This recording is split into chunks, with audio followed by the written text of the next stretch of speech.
কোন তুমি আমাকে একটি বারের জন্য যদি হয় আমাকে নবী হিসাবে গ্রহণ করো, তাহলে তুমি জানে বেঁচে যাবে।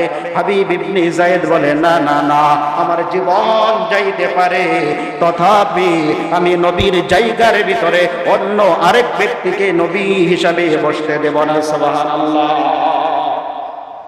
আবার হাবিব ইবনে যায়েদ রাদিয়াল্লাহু তাআলা আনহুকে দুনিয়া থেকে শেষ করে দেওয়ার জন্য তার কল্লাটা আলাদা যখন করে দিল, কল্লাটা আলাদা করে দেওয়ার আগ মুহূর্ত যখন মাটির ভিতরে শোয়াইল, হাবিব ইবনে যায়েদ রাদিয়াল্লাহু তাআলা আনহু চিৎকার দিয়ে বলতেছে, এখানে কেহ আসোনি বিশ্ব নবীর আশিক, যারা এই জালেমদের ভয়ে, জালেমদের অত্যাচারের কারণে সত্য কথাকে তোমরা প্রকাশ করতে পারো না।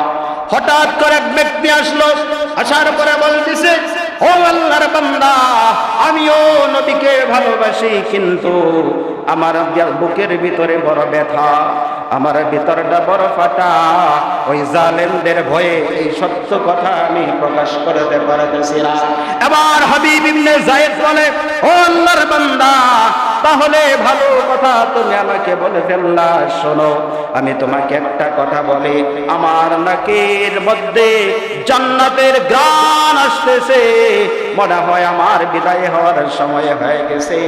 ওমরের সাথে যদি সাক্ষাৎ যদি হয়, আলীর সাথে যদি সাক্ষাৎ যদি হয়, নবীর যত সাহাবী আছে তাদের সাথে যদি সাক্ষাৎ যদি হয়, আমার পক্ষ থেকে তাদেরকে সালাম জানায়ও, আর বলে দিও আমি হাবিব মৃত্যুর আগ পর্যন্ত নবীজির সুন্নতকে জিন্দা করে রেখেছি। সুবহানাল্লাহ। কিছুক্ষণ পরে এরকম ভাবে হাবিব ইবনে যায়েদ দুনিয়া থেকে বিদায় গ্রহণ করলো।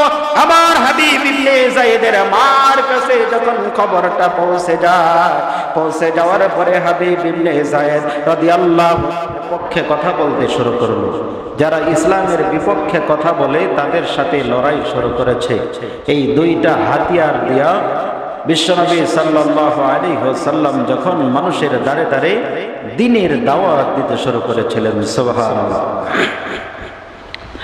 এজন্য আল্লাহ রাব্বুল আলামিন আপনার আমার নবীকে এই ধর্মের ভিতরে প্রেরণ করেছেন। আল্লাহ তাআলা আপনার আমার নবীকে এই ধরার মধ্যে কেন পাঠিয়েছেন? মানুষকে অন্ধকার থেকে আলোর সন্ধান যাতে দান করেন। আর এই আলোর সন্ধানটা কিভাবে দান করবেন আল্লাহ তাআলা সেটাও বলে দিয়েছেন। কোরআনের মাধ্যমে মানুষকে অন্ধকার থেকে আলোর দিকে তিনি আহ্বান করবেন। কোরআনের ছায়া তলে মানুষ যখন এসে পড়বে, কোরআনের আলোতে, রাসূলের আদর্শতে অন্ধকার মানুষগুলা আলোতে পরিণত হয়ে যাবে। সুবহানাল্লাহ। এজন্য বিশ্বনবী সাল্লাল্লাহু আলাইহি ওয়াসাল্লামকে আল্লাহ তাআলা দুনিয়ার মধ্যে পাঠিয়েছেন, তিনি সর্বশ্রেষ্ঠ পয়গম্বর, তাকে আল্লাহ তাআলা সর্বশেষ পাঠিয়েছেন। তারপরে আর কোন নবী আসবেন না। তার ইত্তেবা করা ছাড়া আমাদের কোন ইবাদত হবে না। অর্থাৎ রাসূলের আদর্শ ছাড়া আমাদের কোন নেক আমল ইবাদত বলে গণ্য হবে না। আমাদের কোন আমল যদি আসমানের মালিক আল্লাহ তাআলার কাছে যদি পৌঁছাইতে চাই, তাহলে রাসূলের ইত্তেবা লাজিম।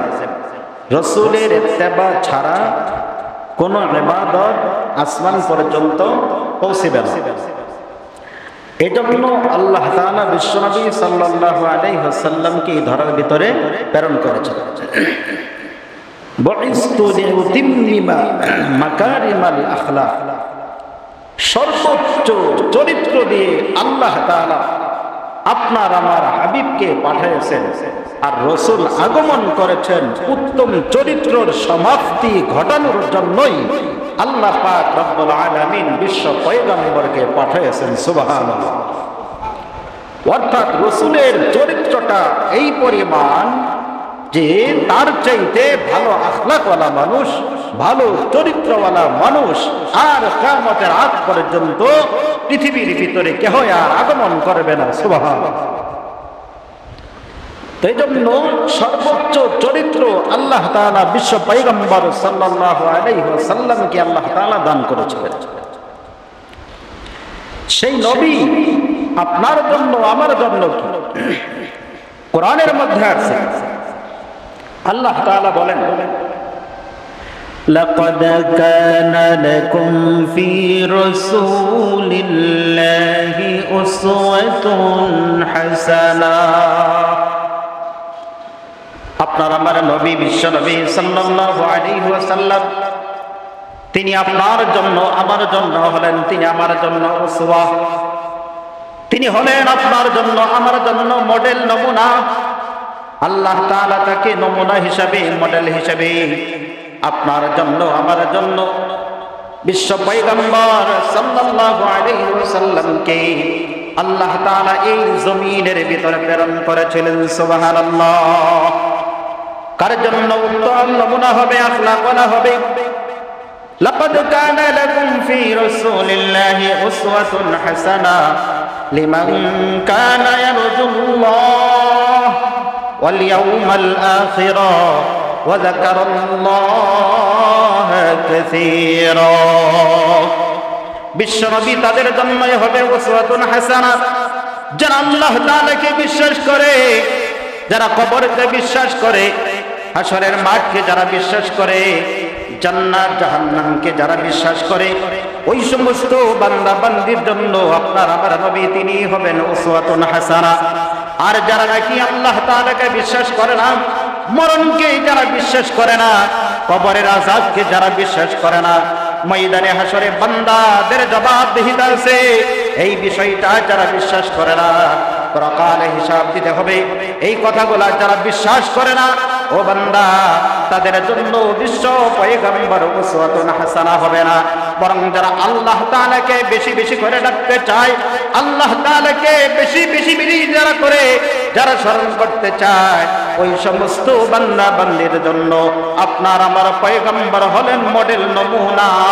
এমন মডেল, এমন নমুনা, যেই নমুনা ছাড়া, যেই মডেল ছাড়া আপনার আমার কোন ইবাদত আল্লাহ তাআলা পর্যন্ত পৌঁছিতে পারে না। সুবহানাল্লাহ। এজন্য ভাইরা আমার কি করতে হবে?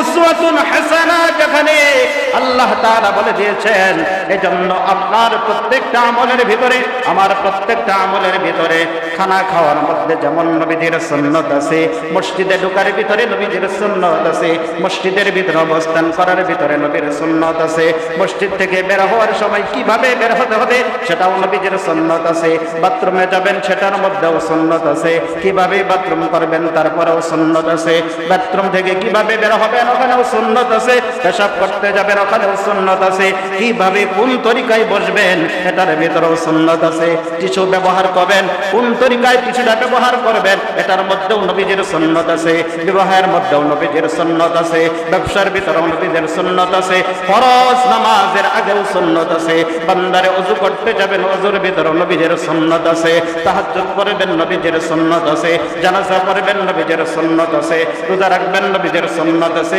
এমন কোন ইবাদত নাই যে ইবাদতের ভিতরে নবীজির সুন্নাত নাই। সুবহানাল্লাহ। তার প্রত্যেকটা আমলের ভিতরে, প্রত্যেকটা আমলের লাইনে, প্রত্যেকটা ইবাদতের ভিতরে বিশ্বনবী সাল্লাল্লাহু আলাইহি ওয়াসাল্লামের সুন্নাত আল্লাহ তাআলা ফিট করে দিয়েছে। সুবহানাল্লাহ। নসলকে বাদ দিয়া কোনো ইবাদত হবে না। আমরা বাস্তব অবস্থা দেখতে পাই বিভিন্ন কলকারখানার মধ্যে, বিভিন্ন ফ্যাক্টরির ভিতরে মালিকের পক্ষ থেকে একটা ফরমা বানায়া দেয়, একটা নমুনা বানায়া দেয় যে এই জিনিসটা তৈরি করবে, এই জিনিসটার উৎপাদন হবে, এই ফরমা অনুযায়ী বান্দা তুমি যদি বানাও তাহলে শুধু বানাইলেই হবে না, যে কোম্পানি থেকে মালগুলা বের হবে, সেল দেওয়া হবে, ওই কোম্পানির সিল থাকবে, মোহর থাকবে, সবকিছুই থাকবে। এইভাবে প্রত্যেকটা মাল বের হয়। আর যদি মালিকের যদি সিল মোহর যদি না থাকে, ইট খোলার মধ্যে যাবেন ওখানেও দেখা যাবে মালিকের এরকম ভাবে সিল থাকে, মোহর থাকে। যেই কাদা মাটি দিয়া বান্দারা কি করে ইট তৈরি করে। ও বান্দা, ফরমার ভিতরে মাটি যদি আপনি যদি না দেন, আন্দাজ করে অনুমান করে যদি কিছু মাটি আপনি যদি দান করেন, এই মাটিটা দু হাত দেয়া লাড়াচাড়া করে আপনি কিন্তু ইট বানাইতে পারবেন, ইট হবে ঠিক, কিন্তু ওই ইটটা মালিকের কাছে গ্রহণযোগ্য হবে না। কেন গ্রহণযোগ্য হবে না? ওই ইটটার ভিতরে নাম্বার নাই, মালিকের সিল নাই। কোন এরকম ভাবে, কোন ফ্যাক্টরি থেকে, কোন এরকম ভাবে ইট খোলা থেকে ইটটা এসেছে তার কোনো ডকুমেন্ট নাই, তার কোনো প্রমাণ নাই। এজন্য মানুষ সেটাকে গ্রহণ করবে না। নাম্বার ছাড়া কোনো ইট এরকম ভাবে মানুষ বেশি একটা ব্যবহার করে না। ঠিক রকম ভাবে আল্লাহ রাব্বুল আলামিন আপনার জীবনের প্রত্যেকটা আমলের ভিতরে, আমার প্রত্যেকটা জীবনের আমলের ভিতরে, প্রত্যেকটা আমলের ভিতরে বিশ্ব নবীর সুন্নতের ফরমার ভিতরে ফালাইয়া আল্লাহ তাআলা দেখবে, দেখি কোন ফরমার ভিতরে আমার নবীজির সুন্নতের ফরমার ভিতরে আছে কিনা। যদি দেখা যায় নবীজি সাল্লাল্লাহু আলাইহি ওয়াসাল্লামের সুন্নতের ফরমার ভিতরে বান্দা তোমার নামাজ এরকম ভাবে আছে, তাহলে তোমার নামাজ কবুল হবে। নবীজির সুন্নতের ফরমার ভিতরে তোমার রোজা যদি হয়, তাহলে বলবে এই রোজাটাও কবুল হয়েছে। নবীজির সুন্নতের ভিতরে যদি তোমার যাকাত যদি হয়, তাহলে ওই যাকাতটাও গ্রহণযোগ্য হবে। নবীজির সুন্নতের মধ্যে তোমার বান্দা যদি হজ যদি থাকে, ওই হজ এরকম ভাবে মালিকের কাছে গ্রহণযোগ্য হবে। আর না হয় মালিকের কাছে এই নামাজ গ্রহণযোগ্য হবে না, এই হজ গ্রহণযোগ্য হবে না, এই যাকাত গ্রহণযোগ্য হবে না, কোনো কিছুই গ্রহণযোগ্য হবে না যতক্ষণ পর্যন্ত নবীজির আদর্শের ভিতরে, নবীজির সুন্নতের ফরমার ভিতরে ফলানোর পরে, যতক্ষণ পর্যন্ত নবীজির সুন্নতের মাধ্যমে প্রত্যেকটা আমল আল্লাহ তাআলা দেখবে যে আমলটা সুন্নতের প্যাকেজ দিয়া বরাবর করা, ওই আমলটা মালিকের কাছে গ্রহণযোগ্য হবে। আর যদি না হয় সুন্নতের প্যাকেজ দ্বারা যদি বান্দা কোনো আমল যদি বান্দা যদি না করে, ওই আমলটা বরবাদ হয়ে যাবে। মালিকের কাছে ওই আমলটা কখনো গ্রহণযোগ্য হবে না। এজন্য আল্লাহ তাআলা বলেছেন উসওয়াতুন হাসানাহ, ইমানদার বান্দা যারা আল্লাহ তাআলাকে যারা বিশ্বাস করে, ওই বান্দা বান্দীদের জন্য আপনার আমার পয়গম্বর হলো উসওয়াতুন হাসানাহ, মডেল নমুনা। এজন্য বিশ্ব পয়গম্বর সাল্লাল্লাহু আলাইহি ওয়াসাল্লাম তার আদর্শ বান্দাকে, বান্দারে তোমার আমাকে গ্রহণ করতে হবে। নবীজির আদর্শের ভিতরে রয়েছে এরকম ভাবে হেদায়েত, নাজাত। এজন্য যারা নবীজি সাল্লাল্লাহু আলাইহি ওয়াসাল্লামের আদর্শ গ্রহণ করবে তারাই হেদায়েত পেয়ে যাবে। বিশ্ব নবী সাল্লাল্লাহু আলাইহি ওয়াসাল্লামকে আল্লাহ তাআলা মানুষ হিসেবে এই ধরার ভিতরে প্রেরণ করেছেন। আবার যখন কিছু মানুষ এরকম ভাবে দেখা যায়, আমরা যদি বিশ্ব নবী সাল্লাল্লাহু আলাইহি ওয়াসাল্লামকে যদি মানুষ যদি বলি, অনেক মানুষ মনে করে, বিশেষ করে যারা তারা বলে আমরাও মানুষ, নবীও যদি মানুষ যদি হয়, তাহলে দুইজনের ভিতরে পার্থক্যটা কি হলো? নবী যদি মানুষ যদি হয়, আমরাও যদি মানুষ যদি হয়ে যায়, তাহলে দুইজনের মর্যাদা মনে হয় এমন একই হয়ে যাবে। নারে বুকার দল কখনো এক হইতে পারে না। মানুষ মানুষ হইলেই মর্যাদা এক হইতে পারে না, মানুষ হইলেও বিভিন্ন ধরনের মর্যাদা হইতে পারে। আল্লাহ তাআলা বিশ্ব পয়গম্বর সাল্লাল্লাহু আলাইহি ওয়াসাল্লামকে মানুষের পক্ষ থেকে তাকে সর্বকালের শ্রেষ্ঠ নবী হিসাবে কেন নির্বাচিত করেছেন, তার পিছনেও কারণ আছে।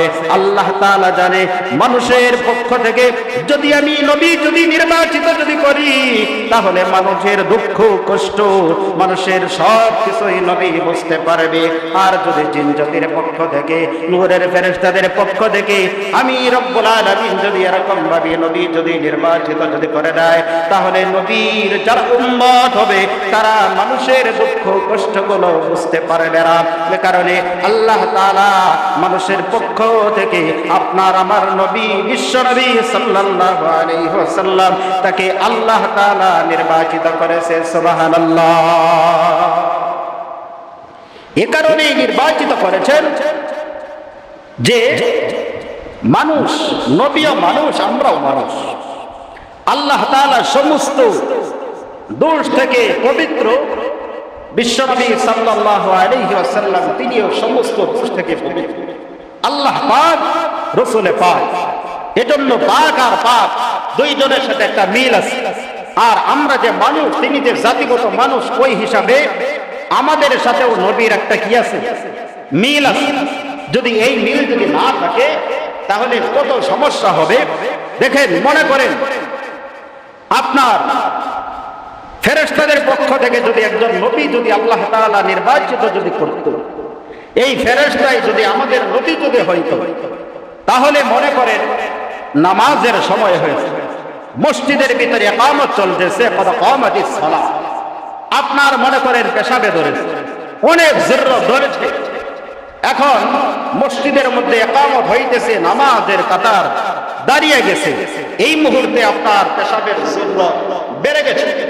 এখন যদি ফেরেশতা যদি হয়, আপনি যদি ফেরেশতা যদি নবী যদি হইত, আপনি যখন পেশাব ধরার কারণে মসজিদ থেকে বের হইতে শুরু করবেন, তখন ফেরেশতা নবী বলবে, তুমি কোথায় যাইতেছো? মসজিদের ভিতরে তো নামাজ হইতেছে, নামাজ বাদ দিয়া তুমি পেশাব করার জন্য কেন যাইতেছো? এইভাবে তার সাথে একটা কথার মধ্যে এরকম ভাবে লাগালাগি হয়ে যাইত। সে বলতো আমার জরুরতে ধরছে, আর সে বলতো না, নামাজ আগে পড়ো, পরে তুমি পেশাব করো। কিন্তু বিশ্ব নবী সাল্লাল্লাহু আলাইহি ওয়াসাল্লাম তাকে মানুষ হিসেবে নবী বানানোর কারণে মানুষের পেশাবে ধরলে কেমন কষ্ট, ক্ষুধা লাগলে কেমন কষ্ট, অসুস্থতা হয়ে গেলে কি অবস্থা বান্দার, এগুলা সব কিছুই বিশ্ব নবী বুঝতেন। সুবহানাল্লাহ। বরং বিশ্ব নবী সাল্লাল্লাহু আলাইহি ওয়াসাল্লাম বলেন, যদি আমার কোন উম্মতের এরকম যদি কোনো পরিস্থিতি হয়, কাজে কর্মে বান্দা ঘোরাফেরা করার জন্য কাজ করে গিয়েছে, বান্দার আসতে দেরি হয়ে গেছে, বান্দার অনেক ক্ষুধা লেগেছে পেটের মধ্যে, আবার ওদিক দিয়া বান্দা নামাজের সময় হয়ে গেছে, এখন দুটো কাজ করার দরকার।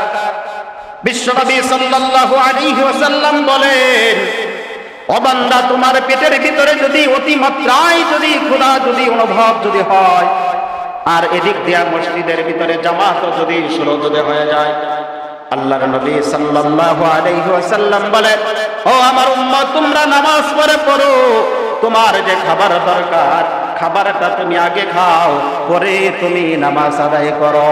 বরং তোমার নামাজ যে আছে, তুমি যে খাবার যে খাবে, তোমার খাবারটাকে তুমি নামাজ বানায়া নাও।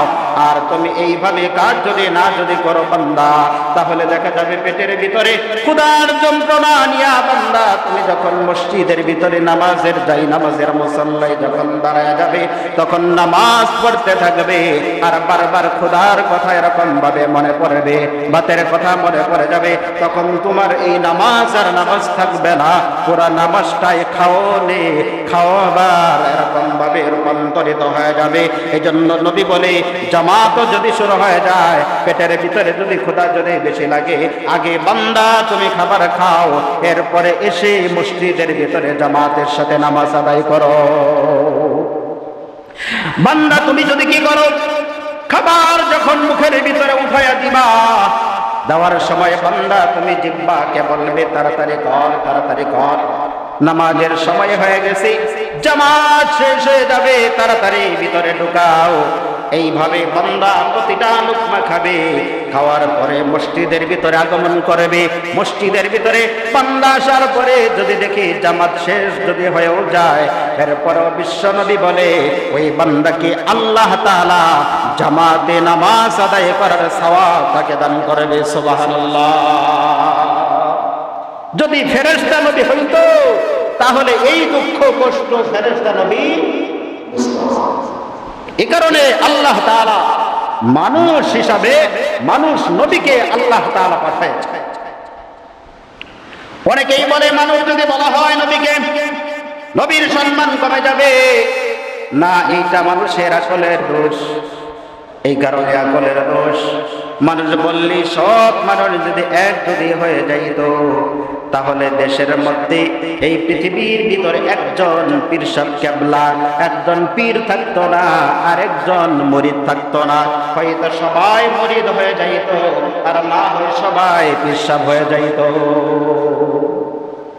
পীরও মানুষ, মুরিদও মানুষ, তাহলে তো পার্থক্য থাকার কথা না।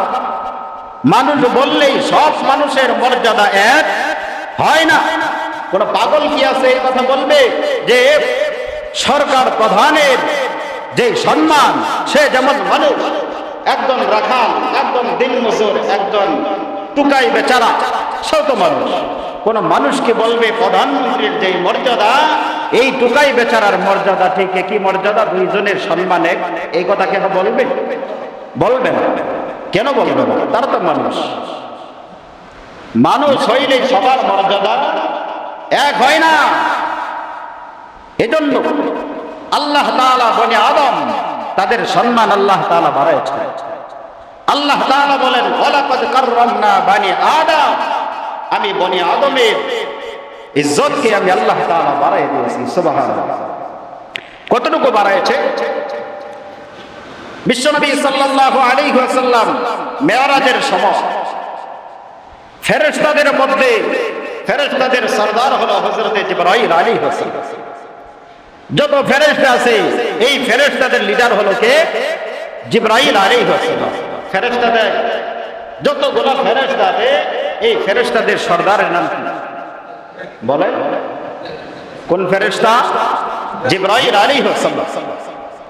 জিবরাইল আলাইহিস সালামকে বিশ্বনবী সাল্লাল্লাহু আলাইহি ওয়াসাল্লাম ছিলেন মাটির তৈরি মানুষ, আর ফেরেশতা ছিল নূরের তৈরি ফেরেশতা। যখন আল্লাহ তাআলা আহ্বান করলেন আসমানে নেওয়ার জন্য, আবার নূরের ফেরেশতা যেই পর্যন্ত পৌঁছাইতে পারে না, তার থেকে বেশি উপরে আল্লাহ তাআলা মাটির তৈরি মানুষ আপনার আমার নবীকে তার চাইতে আরো উপরে আসনের ভিতরে ডেকে নেই। সুবহানাল্লাহ।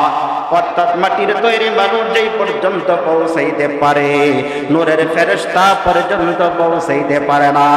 এই কথার দ্বারা বোঝা গেল মানুষের সম্মান বরং ফেরেশতাদের চাইতেও আল্লাহ তাআলা বেশি দান করেছে। সুবহানাল্লাহ। বিশ্বনবী সাল্লাল্লাহু আলাইহি ওয়াসাল্লামের আদর্শ গ্রহণ করতে হবে উসওয়াতুন হাসানাহ। হযরতে ওমর রাদিয়াল্লাহু তাআলা আনহু কাবা ঘরের পাশে একটা পাথর আছে, যেই পাথরটাকে বলা হয় হযরতে আসওয়াদ পাথর। কি নাম? হযরতে আসওয়াদ পাথর। যারা হজে গেছে উমরা করে আসছে তারা ওই পাথরটা অবশ্যই দেখছে। ওই পাথরটা এক সময় সাদা ছিল। কি ছিল? ওই পাথরটা এক সময় সাদা ছিল, এখন কিন্তু ওই পাথরটা কালো। ওই পাথরটা পবিত্র ছিল। এই গুনাহগার বান্দারা ওটার ভিতরে চুম্বন করতে করতে ওই পাথরটা এখন কালো হয়ে গেছে। ওই যে হযরত আসওয়াদ পাথর, ওই পাথরের সামনে হযরত ওমর রাদিয়াল্লাহু তাআলা আনহু দাঁড়াইলেন। দাঁড়ানোর পরে হযরতে ওমর রাদিয়াল্লাহু তাআলা আনহু পাথরকে ইঙ্গিত করে ইশারা করে বলতেছে, ও পাথর, তোমার গায়ে মানুষ এরকম ভাবে চুম্বন করে আমি ওমর তোমার সামনে দাঁড়ানো, আমি ওমর কিন্তু তোমার গায়ে চুম্বন করব না। আমি ওমর কিন্তু তোমার সামনে আমার মাথা কি আমি নত করব না। ইসলাম ধর্ম গ্রহণ করার পূর্বে আমি এরকম ভাবে বিভিন্ন রকমের পাথরের সামনে আমার মাথা কি আমি নত করে দিয়েছিলাম, কিন্তু যখন কালিমা গ্রহণ করেছি তখন থেকে অঙ্গীকার করেছি আর জীবনে কখনো কোনো মূর্তির সামনে, কোনো পাথরের সামনে আমি ওমর জীবনে আর কখনো মাথাকে নত করব না। সুবহানাল্লাহ। হযরত ওমর পাথরকে ইঙ্গিত করা বলেন, ও পাথর, তোমার ভালো করা এবং মন্দ করার কোনো যোগ্যতা তোমার ভিতরে নাই। সমস্ত যোগ্যতা, সমস্ত ক্ষমতা হলো আমার আল্লাহর। তোমার কোনো ক্ষমতা নাই, সমস্ত ক্ষমতা হলো আমার আল্লাহর।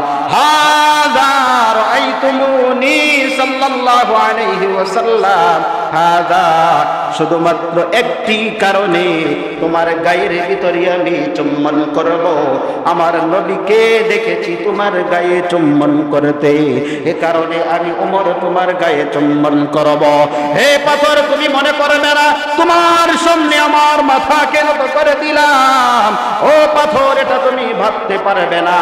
বরং এই কথার ভিতরে আমি একমত নয়, বরং আমি বলতে চাই, আমি তোমাকে বুঝাইতে চাই, আমার নবী যে তোমার গায়ে এরকম ভাবে ঠোঁট লাগাইছে, চুম্বন করেছে, আমার নবীজির সুন্নতের সামনে, আমার নবীজির সুন্নতের সামনে আমি ওমরের মাথাকে নত করে দিলাম। সুবহানাল্লাহ।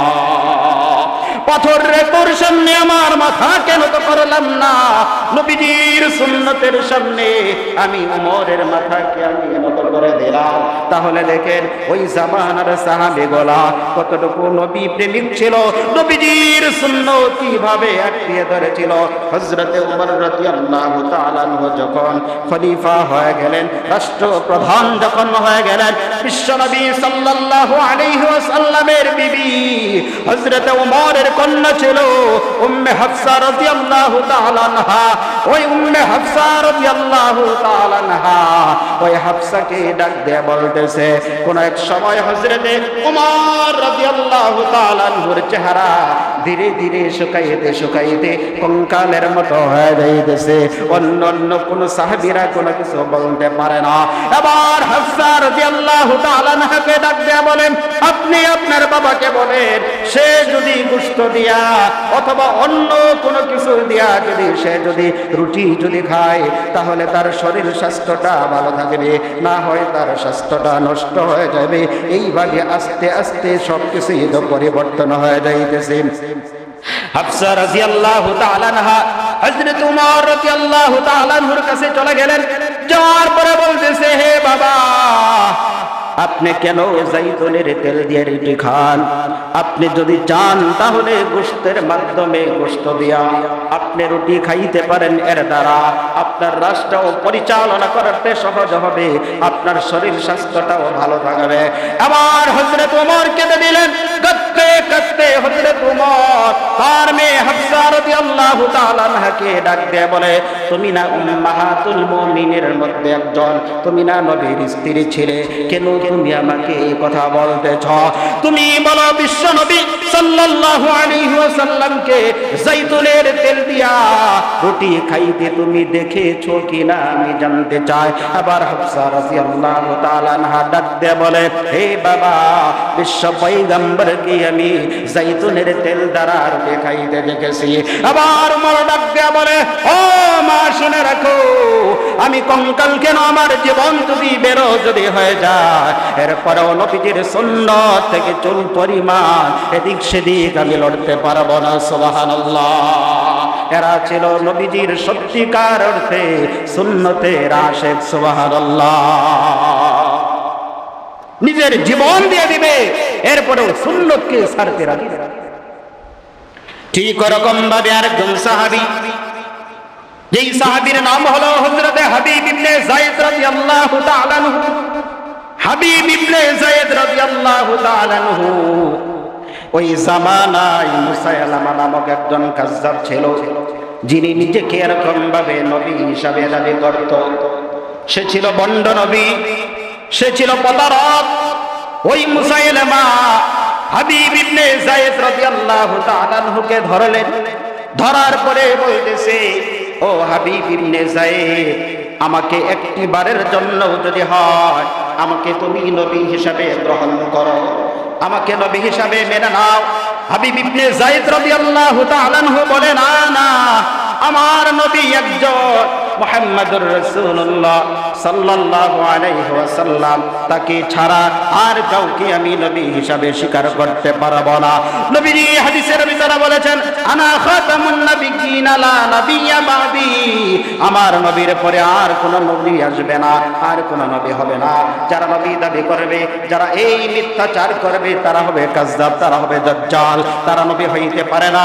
ও মুসাইলামা, আমি কোনোভাবেই তোমাকে নবী হিসাবে স্বীকার করতে পারবো না। আবার হাবিব ইবনে যায়েদকে উদ্দেশ্য করে বলে, ও হাবিব, তাহলে প্রস্তুত হয়ে যাও, তোমার ডান হাতটা কেটে নেওয়া হবে, এখনো সময় আছে, সিদ্ধান্ত গ্রহণ করো। যদি তুমি আমাকে নবী হিসাবে স্বীকার করো, তাহলে কোনো কিছুই কর্তন করবো না। হাবিব ইবনে যায়েদ বলে, আমার কলিজা কেটে দিতে পারবো, এরপরেও নবীজির সুন্নাত থেকে পিছপা হইতে পারবো না। সুবহানাল্লাহ। এবার হাবিব ইবনে যায়েদ রাদিয়াল্লাহু তাআলা আনহুকে জল্লাদ এরকম ভাবে ধরলো। ধরার পরে মুসাইলামা বলতেছে, জল্লাদ রে, হাবিব ইবনে যায়েদের ডান হাতটা তাড়াতাড়ি করে কেটে দাও। এবার জল্লাদ অর্ডার পাওয়ার সাথে সাথে, মুসাইলামার কথা শোনার সাথে সাথে জল্লাদ হাবিব ইবনে যায়েদ রাদিয়াল্লাহু তাআলা আনহুর ডান হাতটা এরকম ভাবে কেটে দিল, বাম হাতটা অবস্থায় করতেছে, বাম হাতটা আছে, ডান হাত মাটির ভিতরে পড়ে গেল। ডান হাত পড়ে যাওয়ার পরে মুসাইলামার সামনে হাবিব ইবনে যায়েদ রাদিয়াল্লাহু তাআলা আনহু চিৎকার দিয়ে বলতেছে, ওয়া আশহাদু আন্না মুহাম্মাদার রাসূলুল্লাহ, সুবহানাল্লাহ।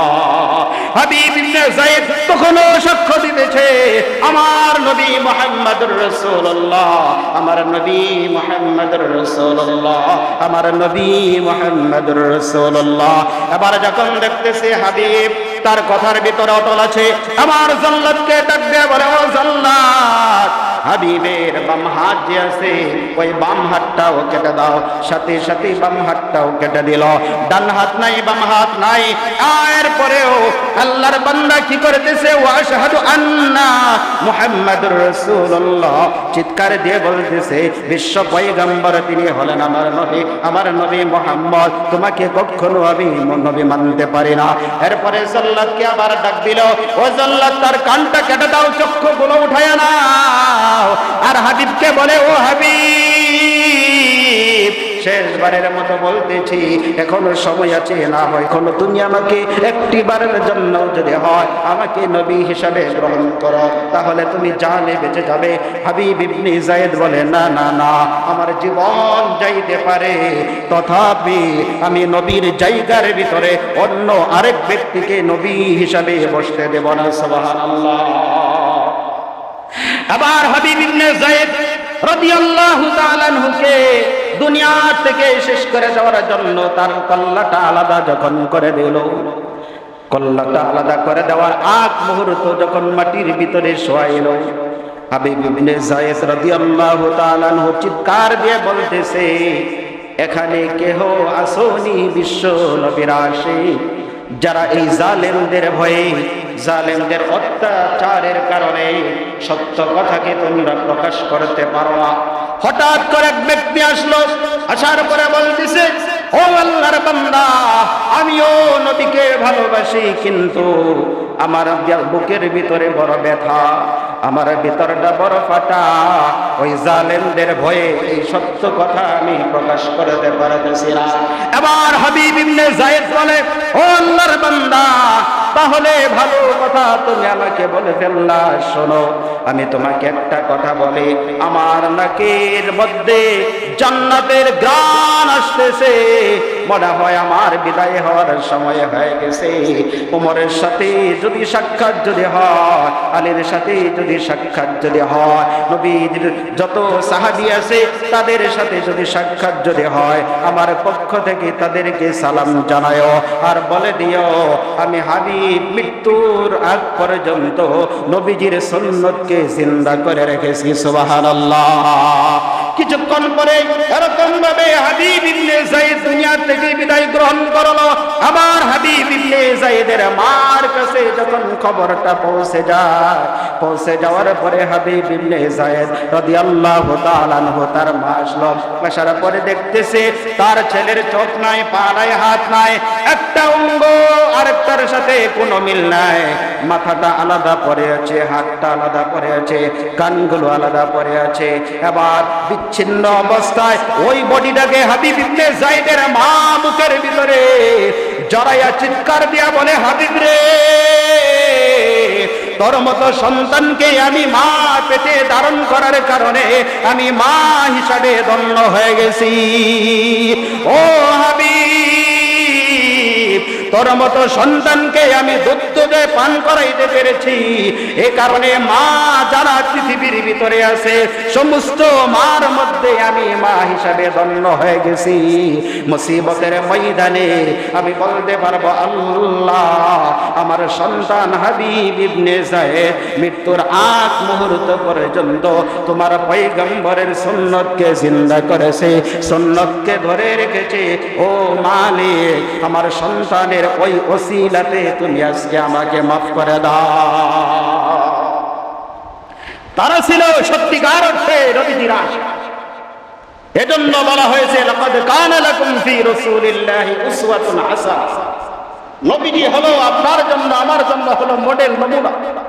প্রত্যেকটা ইবাদতের ভিতরে আল্লাহ তাআলা ভিন্ন আয়াতের ভিতরে বলেন, ওমা আরসালনা বির রাসূলিন ইল্লা লিইউতা বিইذনিল্লাহ।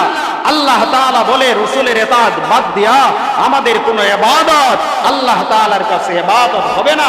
আমাদের প্রত্যেকটা কর্ম, প্রত্যেকটা লাইনে যা কিছু করব, এটা যদি রাসূলের আদর্শ যদি থাকে, তাহলে এই আদর্শটা নবীজির আদর্শ যখন হয়ে যাবে, সেটা আল্লাহ তাআলার কাছে ইবাদতে গণ্য হবে। পিছনের কথাটা আবার বলতেছি, নবীজি প্রত্যেকটা আমলের ভিতরে আল্লাহ তাআলা ময়দানে হাসরে দেখবেন যে নামাজের মধ্যে রাসূলের আদর্শ ছিল কিনা, যাকাতের মধ্যে রাসূলের আদর্শ ছিল কিনা, হজের মধ্যে দেখবেন রাসূলের আদর্শ ছিল কিনা, ওযুর মধ্যে দেখবেন রাসূলের আদর্শ ছিল কিনা, মসজিদের ভিতরে প্রবেশ করেছে রাসূলের আদর্শ ছিল কিনা, বের হয়েছে রাসূলের আদর্শ ছিল কিনা। যদি দেখে সবগুলার ভিতরে নবীজির সুন্নতের প্যাকেট ছিল, নবীজির আদর্শ ছিল, তাহলে সবগুলাকে আল্লাহ তাআলা ইবাদতে গণ্য করে নিয়ে নিবে, আর না হয় একটাও ইবাদতে গণ্য হবে না। আল্লাহ পাক রব্বুল আলামিন আমাদের সবাইকে রাসূলকে মডেল মেনে আমাদের সকলের জীবনকে পরিচালনা করার সবাইকে আল্লাহ তাআলা তৌফিক দান।